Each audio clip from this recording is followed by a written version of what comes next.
ሰላም እንዴት ናችሁ? አሁን የምናየው ስለ ኮንታክተር ነው። ኮንታክተር ስንል ሁለት ፓርቶች አሉት። አንደኛው ሜን ኮንታክት ነው፣ ሁለተኛው አውክሲላሪ ኮንታክት ማለት ነው። ኢንተርናል ፓርቱ ስናይ ይህንን ይመስላል ማለት ነው።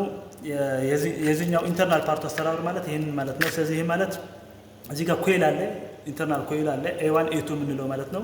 ስለዚህ ይህንን ሳፕላይ ስንሰጠው ይህንን ኮይል ነው። ይሄ ኮይል ማግኔታይዝድ የመሆን ፕሮፐርቲ ይኖራል ማለት። ስለዚህ ማግኔታይዝድ በሚሆንበት ጊዜ ይህንን ለፕላንጀሩ ይህንን ፕላንጀር ይባላል። ለፕላንጀሩ አትራክት ያደርገዋል ማለት ነው፣ ይስበዋል። ስለዚህ ዋናው ሜን ኮንታክቱ ክሎዝ እንዲያደርግ ያደርግልናል ማለት ነው። ሜን ከላይ ያለው ኦክሲላሪ ኮንታክት ደግሞ ክሎዝ የነበረ ኦፕን የነበረ ደግሞ ክሎዝ ያደርግልናል ማለት ነው። ስለዚህ ኢንተርናል ፓርቱ ስናይ ኮንታክተር ሲምፕሊ ይህንን ነው ማለት ነው። ኮይል አለ። ስለዚህ ኮይል ኤሌክትሪክሲቲ በሚያገኝበት ጊዜ ወይም ሳፕላይ በሚያገኝበት ጊዜ ማግኔታይዝድ ይሆናል፣ የማግኔት ፕሮፐርቲ ይኖረዋል ማለት ነው ኮይል ስለሆነ። ስለዚህ ይህን ኮይል ለዚህ ሜታል ፕሌቱ አትራክት ያደርገዋል ወይም ይስበዋል ማለት ነው። ስለዚህ ሲስበው ሜን ኮንታክቱ ክሎዝ እንዲያደርግ ያደርግልናል ማለት ነው።